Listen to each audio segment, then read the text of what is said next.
So hello guys, welcome back to my channel. So guys, today's video we are going to start our new chapter of class 10, which is quadratic equation. So let's begin. So guys, before knowing about quadratic equation, we have to know what is quadratic. So guys, quadratic का हमारे पास हिंदी में मतलब होता है द्विघात, जिसमें हमारे पास द्वि का मतलब होता है टू एंड घात का मतलब होता है पावर, यानी कि ऐसा कोई भी वेरिएबल जिसकी पावर हमारे पास टू होगी तो हम उसे कह सकते हैं कि ये हमारे पास एक क्वाड्रेटिक है। ओके, तो चलो हम देखते हैं क्वाड्रेटिक पोलिनोमियल क्या होता है। सो गाइस, हमारे पास क्वाड्रेटिक पोलिनोमियल वो होता है जिसकी हमारे पास हाईएस्ट डिग्री यानी कि हमारे पास जो हाईएस्ट पावर है वो हमारे पास टू होती है। जैसे कि हमारे पास दिया हुआ है P x is equal to x square minus four. So guys, इसके अंदर जैसे कि हमारी हाईएस्ट पावर है टू, सो ये हमारा क्वाड्रेटिक इक्वेशन। तो चलो हम एक और एग्जांपल लेते हैं। जैसे हमारे पास दिया हुआ है two x square minus x plus two equal to zero, sorry plus two. So guys, देखा जाए ये भी हमारे पास एक क्वाड्रेटिक पोलिनोमियल है, क्योंकि यहाँ पे हमारे पास जो हाईएस्ट पावर है वो हमारे पास है टू, और वही अगर हमारे पास आता x cube minus two. So guys, ये हमारे पास क्वाड्रेटिक पोलिनोमियल नहीं है, ये हमारे पास है क्यूबिक। सो गाइस देखो, हम इसे इस फॉर्म देखो, अगर हम इसको जो हमारी क्वाड्रेटिक पोलिनोमियल है, अगर हम इसे x square minus four equal to zero की फॉर्म लिख देते हैं तो इसे हम बोलते हैं क्वाड्रेटिक इक्वेशन। यानी कि क्वाड्रेटिक इक्वेशन कुछ और नहीं होता, बस जो हमारे पास जो पी एक्स यानी कि जो हमारा क्वाड्रेटिक पोलिनोमियल है, अगर हम उसे पी एक्स को इक्वल टू जीरो लिख देते हैं तो हमारे पास वो क्वाड्रेटिक इक्वेशन बन जाता है। यानी कि सिंपली अगर हमारे पास कोई भी इक्वेशन दी हुई है, अगर हम उसको इक्वल टू जीरो लिख देते हैं, यानी कि हम सेटिस्फाई कर देते हैं कि जो हमारा एल एच एस है वो इक्वल टू हमारा आर एच एस है, तो हम बेसिकली कह सकते हैं कि जो हमारी इक्वेशन है वो हमारे पास है क्वाड्रेटिक इक्वेशन। सो गाइस देखो, अब हम जानते हैं क्वाड्रेटिक इक्वेशन का जनरल फॉर्मूला। सो देखो, हमारे पास क्वाड्रेटिक इक्वेशन की जनरल फॉर्म होती है a x square plus b x plus C equal to zero, where are a b and c is real number and our a can not be equal to zero. Because guys, अगर जो हमारी equation हमारे पास जो general form given है, अगर यहाँ पे जो हमारा ए है, अगर हमारा ए होता है जीरो, तो गाइस जो हमारी इक्वेशन है ये हमारी क्वाड्रेटिक इक्वेशन नहीं रहेगी, बल्कि ये हमारी बन जाएगी लीनियर इक्वेशन। क्योंकि हमारे पास अगर हम देखते हैं, अगर जीरो पुट करते हैं तो हमारे पास आंसर आएगा इसका B x plus C equal to zero. और आपको पता है अगर हमारे पास बी की पावर अगर हमारे पास वन है यानी कि हाईएस्ट पावर, तो हम इसे कहते हैं लीनियर इक्वेशन। तो चलो अब हम देखते हैं इस क्वेश्चन को। सो कैसे हमें बताना है कि जो ये हमारे पास जो इक्वेशन है ये हमारे पास क्वाड्रेटिक इक्वेशन है या नहीं है। तो चलो इसके लिए हमें क्या करना होता है, हमें इसके अंदर पहले देखना पड़ेगा जो हमारा ए है, बी है और सी है, हमें क्या क्या दिए हुए। तो चलो जो हम देखें फर्स्ट क्वेश्चन, यहाँ पे हमारा ए दिया हुआ है वन, जो हमारा एक्स स्क्वायर कोफिशिएंट है। वही हमारा बी का जो होगा वो होगा हमारे पास सिक्स, क्योंकि सॉरी माइनस सिक्स, क्योंकि हमारा जो एक्स है उसका कोफिशिएंट हमारे पास माइनस सिक्स दिया हुआ है, एंड सी हमारे पास दिया हुआ है फोर। सो गाइस देखो, जो हमारे पास ये दिया हुआ इक्वेशन, सो इसे हम a x square plus b x plus C equal to zero की फॉर्म में लिख सकते हैं आसानी से। सो इसका मतलब है कि यस, जो ये हमारी इक्वेशन है फर्स्ट नंबर, ये हमारी क्वाड्रेटिक इक्वेशन है। वही अगर हम सेकंड क्वेश्चन देखिए तो यहाँ पे भी जो हमें दिया हुआ है four x square minus eight x plus twelve equal to zero, यानी कि इसे भी हम a x square plus b x plus C equal to zero की फॉर्म में लिख सकते हैं। तो यानी कि हमारी ये इक्वेशन भी क्वाड्रेटिक इक्वेशन होगी। और वही अगर हम बात करें अपनी अगली इक्वेशन की, तो यहाँ पे हमें दिया हुआ है x by one plus three by x equal to x square. So चलो इसे हम देखते हैं कि हमारी क्वाड्रेटिक इक्वेशन होगी या नहीं होगी। तो चलो इसके लिए क्या करेंगे, हम पहले लेंगे इन दोनों का एलसीएम। तो हमारे पास एलसीएम आएगा एक्स, और अगर हम एक्स इंटू एक्स करेंगे तो हमारे पास आएगा एक्स स्क्वायर, एंड यहां पे हमारे पास आ जाएगा three equal to x square. So हम अगले स्टेप में क्या करेंगे, जो हमारा एक्स है हम यहां से उठा के ले जाएंगे इस तरफ। तो यानी कि आप देख सकते हैं कि जो हमारा इसका जो आर एच एस होगा, ये हमारे पास इसका आर एच एस होगा वो होगा हमारे पास एक्स क्यूब। यानी कि जो हमारी इक्वेशन है वो जनरल फॉर्म को फॉलो नहीं कर रही। तो यानी कि जो हमारी दी हुई है हमारे पास इक्वेशन, ये जो हमारी इक्वेशन है ये हमारे पास हमारी क्वाड्रेटिक इक्वेशन नहीं है। ओके, तो चलो अब बढ़ते हैं नेक्स्ट कंसेप्ट की ओर। सो हमारे को दिया हुआ है कि क्वाड्रेटिक इक्वेशन, क्वाड्रेटिक पोलिनोमियल। सो गाइस देखो, जब हम हमारा क्वाड्रेटिक पोलिनोमियल फाइल करते हैं तो गाइस इसमें हम ढूंढते हैं जीरोस को। यानी कि मानो हमारे पास दी हुई equation P x is equal to x square minus four. So guys यहां पे अगर हम जीरो फाइंड करते हैं तो यहां पे हमारे जीरोस बनते हैं टू एंड माइनस टू। यानी कि हम जीरो से बोलते हैं कि एक्स की ऐसी कौन सी वैल्यू जिसे हम एक्स की जगह पुट करें, जो हमारी इक्वेशन है उसका रिजल्ट हमारे पास जीरो हो जाए, यानी कि हमारी इक्वेशन सेटिस्फाई हो जाए। तो देखो, अगर हम एक्स की जगह यहाँ पे टू पुट करते हैं तो टू टू जा फोर माइनस फोर, तो हमारे पास आ जाएगा जीरो। और सेम वे अगर हम माइनस टू को पुट करते हैं तो minus two into minus to हमारे पास होता है प्लस का फोर। सो सेम वे में हमारे पास इसका वापस जीरो आ जाएगा। सो गाइस मतलब कि आपको समझ आ गया होगा, जब भी हम हमारे जीरो फाइंड करते हैं क्वाड्रेटिक पोलिनोमियल के अंदर, तो हम एक ऐसी वैल्यू ढूंढते हैं एक्स की जो कि जो हमारी इक्वेशन है उसको is equal to zero proof कर दे, यानी कि उसे सेटिस्फाई कर दे। और भाई अगर हम बात करें कि हमारे पास इसके कितने सॉल्यूशन होते हैं, सो गाइस अगर हमारे पास जीरोस है तो इसके हमारे पास जो मैक्सिमम है, मैक्सिमम हमारे पास इसके होते हैं टू जीरोस। ओके, यानी कि एटमोस्ट टू जीरोस, यानी कि इससे कम तो चलेगी चाहे जीरो या वन हो, पर इससे ज्यादा नहीं चलेगी। और वही अगर हम बात करें क्वाड्रेटिक इक्वेशन के अंदर, तो हम यहाँ पे ढूंढते हैं रूट्स को, यानी कि हम सेटिस्फाई करते हैं कि जो हमारी इक्वेशन है कि वो जो एल एच एस है वो आर एच एस की इक्वल है या फिर नहीं है। और जो हमारे रूट्स होते हैं वो हमारे पास होते हैं टू इन नंबर, यानी कि जो हमारे रूट है ना तो वो कभी दो से ज्यादा होगी और ना ही कभी दो से कम होगी। तो चलो अब हम आगे बढ़ते हैं। सो गाइस देखो, हमें क्वेश्चन गिवन है कि इन the given question determine the value of solution of the equation और नॉट। हमें बताना है कि जो ये इक्वेशन हमें गिवन है, इसके जो हमें रूट्स गिवन है, तो ये रूट्स इसके है या फिर नहीं है। तो देखो हम इसके लिए क्या करते होते हैं, हम पहले इक्वेशन लेके इक्वेशन सोल्व करेंगे हम x is equal to under root two के लिए। तो हम क्या करेंगे, हम लेंगे पहले इक्वेशन का एलएचएस।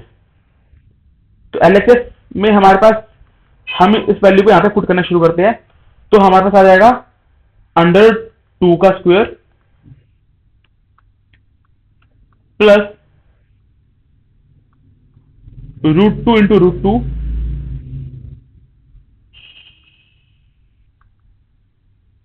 Minus four. ओके, तो हमारे पास रूट टू स्क्वायर होता है हमारे पास two, and root two root two होता है हमारे पास टू, एंड यहाँ पे माइनस फॉर्म में गिवन है। तो यानी कि जो हमारा इसका रिजल्ट आ रहा है वो आ रहा है जीरो। तो यानी कि जो हमारा एलएचएस दिया हुआ था, यानी कि इक्वेशन, ये हमारे आरएचएस यानी कि जीरो की इक्वल आ रही है। तो हम कह सकते हैं कि जो हमारी इक्वेशन है इसके जो हमें सोल्यूशन गिवन है वो हमें सेटिस्फाई कर रही है। और वही अगर हम पुट करें एक्स की जगह माइनस टू रूट टू, तो चलो इसको हम देख लेते हैं। तो एक्स स्क्वायर की जगह हम पुट करेंगे माइनस टू रूट टू का स्क्वायर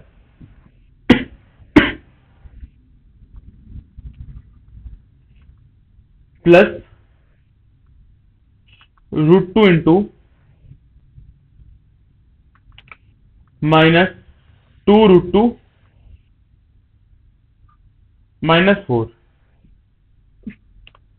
तो गाइस हमारे पास होता है टू टू जा four into two eight, and minus हमारे पास टू अलग से है, एंड रूट टू हमारे पास होता है टू। तो यानी कि हमारे पास हो जाएगा minus four and minus four.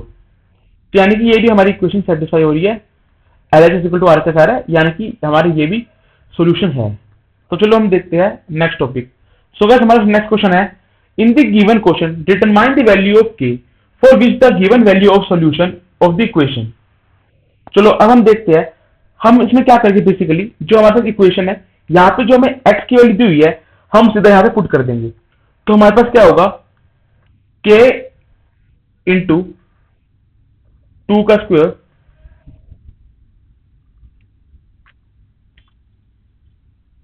Plus two into two minus three equal to zero. So हमारे पास टू की पावर टू होती है फोर, यानी कि हो जाएगा फोर के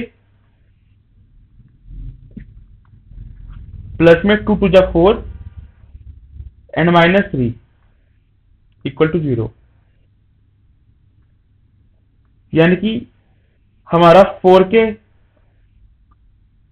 इक्वल टू -1 हो जाएगा अगर हम 4 और -3 को उस तरफ ले जाएंगे। तो यानी कि जो हमारी k की वैल्यू आ रही है, k की वैल्यू हमारे पास आएगी हमारे पास -1/4।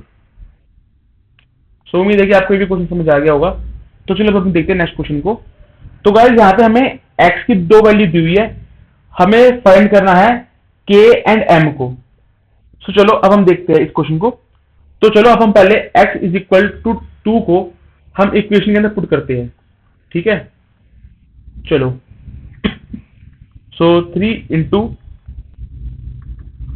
2 minus 2 into 2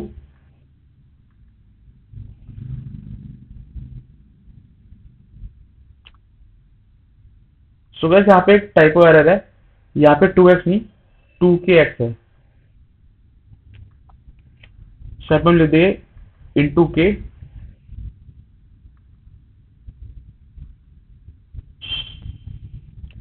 plus 2m,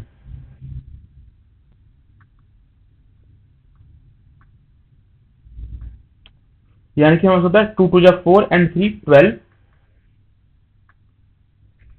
minus 2 2 4 के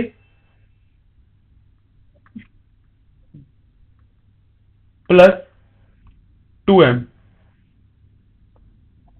इक्वल टू 0। सो गाइस ये हमारे पास आ गई हमारी इक्वेशन नंबर 1। ओके, अब हम देखते हैं x इज इक्वल टू 3 को। सो अगर हम x is equal to 3 put करेंगे, तो अगर हम डायरेक्टली पुट कर दें यहाँ पे 3, तो हमारे पास 3 3 9 एंड 3 9 27। सो 27 minus 3 2 6 and k minus 6k plus 2m equal to 0। तो ये होगी हमारी इक्वेशन नंबर 2। अगर इसे हम और सिंप्लीफाई वे में लिखे तो हम लिख सकते हैं -4k plus 2m equal to -12 and similarly -6k plus 2m equal to -27। और यही अगर हम अब लगा सकते हैं हमारे यहाँ पे एलिमिनेशन मेथड। सो गाइस हम बेसिकली क्या करेंगे, हमारे पास जो नीचे की इक्वेशन है इसके साइन चेंज कर देंगे, यहाँ पे प्लस आ जाएगा, यहाँ माइनस आ जाएगा एंड यहाँ प्लस आ जाएगा। सो गाइस आप देख सकते हैं 2m माइनस 2m हमारे पास गिवन है, तो हम सिंपली इसे कट मार देंगे और हमारे पास ये आ जाएगी इक्वेशन 2k इक्वल टू 15। यानी कि यहां से हमारे पास k की वैल्यू आ गई, k की वैल्यू हमारे पास आ जाएगी 15/2। और वही जो हमारे पास k की वैल्यू आई है, अगर हम इस k की वैल्यू को हमारी इक्वेशन नंबर 1 के अंदर पुट कर देंगे तो हमारे पास m की वैल्यू आ जाएगी, यानी कि 12 minus 4 into 15/2 plus 2m equal to 0। तो यहां से हमारा 2 4 कट रहा है 2, और हमारे पास 15 2 30 माइनस 12 हमारे पास हो जाएगा 18। सो माइनस का 18 है, हम इसे दूसरी तरफ ले जाएंगे तो हमारे पास हो जाएगा 2m इक्वल टू 18 एंड हमारे पास हमारी जो m है इसकी वैल्यू आ जाएगी हमारे पास 9। यानी कि जो हमारा k है, k हमारा हो जाएगा 15/2 एंड m हमारा हो जाएगा 9। तो चलो अब हम देखते हैं हमारे फैक्टराइजेशन मेथड को। सो गाइस जो हमारा फैक्टराइजेशन मेथड है, इसमें बेसिकली क्या करते हैं, जो हमारी मिडिल टर्म होती है यानी कि जो हमारी x की टर्म होती है, हम इसे अपने 2 पार्ट में स्प्लिट कर देते हैं। बेसिकली हम इसमें सिर्फ यही पार्ट कर ये चीज करते होते हैं। तो चलो अब हम इस क्वेश्चन को देखते हैं। तो गाइस क्वेश्चन में हमारे पास है 9x square minus 3x minus 2 equal to 0। इससे हमें सोल्व करना है by using factorization method. So guys देखो, इस इक्वेशन में जो हमारे पास पी एंड क्यू यानी कि जो हमारे पास जो स्प्लिटिंग टर्म आएगी वो हमारे पास ऐसी आनी चाहिए कि जो हमारा पी एंड क्यू है, अगर हम इन्हें प्लस करें तो हमारे पास आंसर आना चाहिए -3, और वहीं अगर हम P और Q को आपस में मल्टीप्लाई करें तो हमारे पास आना चाहिए answer coefficient of x square into constant value, यानी कि हमारे पास 9 इंटू -2 होगा हमारे पास -18। ओके, तो चलो अब हम इसे देखते सोल्व कैसे करेंगे। सो गाइस जो हमारा -18 है, हम इसका साइन एक बार इग्नोर मार देते हैं और हम 18 का निकालते हैं पहले फैक्टर। तो 18 के अगर हम फैक्टर निकाले तो हमारे पास 2 9 जा 18 होता है, तो हमारा यहाँ पे 9 आ जाएगा। देन 3 3 जा 9 होता है, देन यहाँ पे 3 आ जाएगा। देन 3 3 जा 1। और अगर आप ध्यान से देखो, अगर हम 3 2 जा 6, 6 में से अगर हम -3 करेंगे तो हमारे पास आ जाएगा 3x। तो यानी कि हम इसे किस वे में लिख सकते हैं, जैसे कि 9x square minus 6x plus 3x -2 equal to 0। यानी कि जो हमारे पास जो टर्म आई है वो हमारे पास आई है -6 एंड 3, जो हमारा पी एंड क्यू है। और आप देखो, अगर हम पी एंड क्यू को प्लस करें तो हमारे पास आंसर आएगा -3, और वही अगर हम पी एंड क्यू को इंटू मल्टीप्लाई करें तो हमारे पास आएगा 18। उम्मीद है कि आप ये समझ गए होंगे। तो हम बेसिकली क्या करेंगे, हम इसके अंदर इन दोनों टर्म में यानी कि फर्स्ट सेकंड टर्म में हम कॉमन लेंगे 3x को। तो हम 3x को कॉमन लेंगे तो हमारे पास अंदर बच जाएगा 3x -2। देन हम यहां पे करेंगे +1, क्योंकि हमारे पास इन दोनों के बीच में कोई भी चीज कॉमन नहीं आ रही। तो +1, फिर हम लेंगे ब्रैकेट के अंदर 3x -2 then equal to 0। So guys आप यहाँ पे एक पैटर्न ऑब्जर्व कर रहे होंगे, हमारी जो ये दोनों टर्म है, ये दोनों टर्म हमारे पास सेम आ रही है। तो हमारा नेक्स्ट क्या होता है कि हम 3x +1 को अलग लिख देंगे, 3x +1 एंड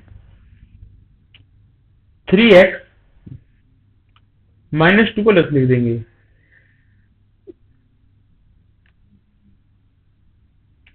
यानी कि बेसिकली आप ये मान सकते हैं कि हमने इस बार 3x -2 को कॉमन ले लिया और हमने उसमें से 3x और -2 निकाल लिया इक्वल टू 0। और गाइस आपको पता होगा, अगर हम p एंड q को अगर इक्वल टू 0 से 0 करते हैं तो यानी कि इसका मतलब हमारे पास क्या है कि जो हमारा p है वो भी इक्वल टू 0 है और जो q है वो भी इक्वल टू 0 है। तो हम अब क्या करेंगे, नेक्स्ट स्टेप के अंदर जो हमारा 3x +1 है हम इसे इक्वल टू 0 कर देंगे, और सेम वे में जो हमारा 3x -2 है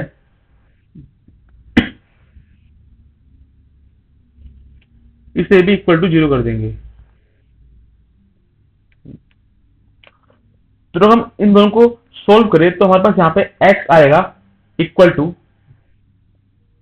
-1/3 एंड दूसरी तरफ आएगा x इक्वल टू 2/3। तो गाइस यानी कि अगर हम इसे इक्वेशन को फैक्टराइजेशन फॉर्म से करते हैं तो हमारे पास जो हमारे दो रूट्स आएंगे वो हमारे पास होगा -1/3 एंड 2/3। सो गाइस उम्मीद है कि आपको क्वेश्चन समझ आ गया होगा। तो चलो हम देखते हैं नेक्स्ट क्वेश्चन को। सो गाइस इस क्वेश्चन में हमारे पास ये होगा √3x² + 10x + 7√3 equal to 0। So guys हम सेम वे में करेंगे कि हमारे पास जो p एंड q है, अगर हम इसे प्लस करेंगे तो हमारे पास आना चाहिए 10, एंड वही अगर हम p एंड q को मल्टीप्लाई करेंगे तो हमारे पास आना चाहिए 3 × 7 यानी कि 27। सो गाइस हम फिर सेमली जो हमारे पास 21, अगर हम इस 21 का फैक्टर निकाले तो हमारे इसके फैक्टर आएंगे 3, 7 एंड 7, 1। ओके, यानी कि 3 एंड 7। हम इसे भी कैसे लेंगे, √3x² plus 7x plus 3x plus 7√3 equal to 0।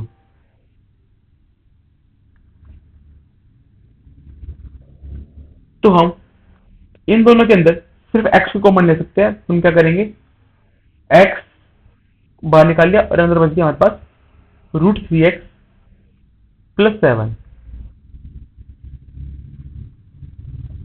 और वहीं अगर आप दूसरे पार्ट को यानी कि 3x प्लस 7√3 को अगर ढंग से एब्जॉर्ब करेंगे तो आप ये जान पाएंगे कि अगर हम √3 कॉमन ले ले तो जो हमारा ये टर्म है ये हमारा इसके इक्वल बन सकता है। तो चलो हम क्या करेंगे, हम यहाँ पे लेंगे √3 कॉमन एंड हमारे पास बच जाएगा यहाँ पे √3x plus 7 equal to 0।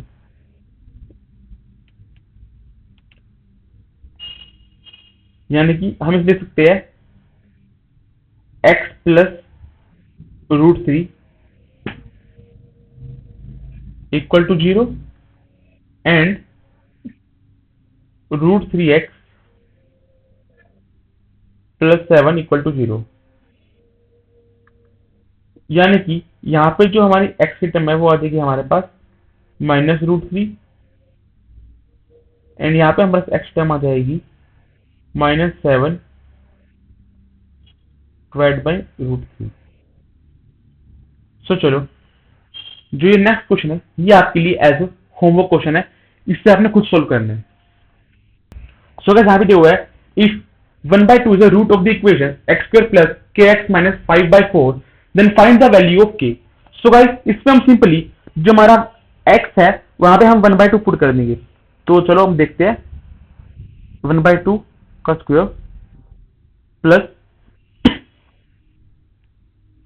k into 1/2 यानी कि k 1/2 हो जाएगा हमारा माइनस 5/4 इक्वल टू 0। तो हम लिख सकते हैं 1/4 प्लस 1/2 के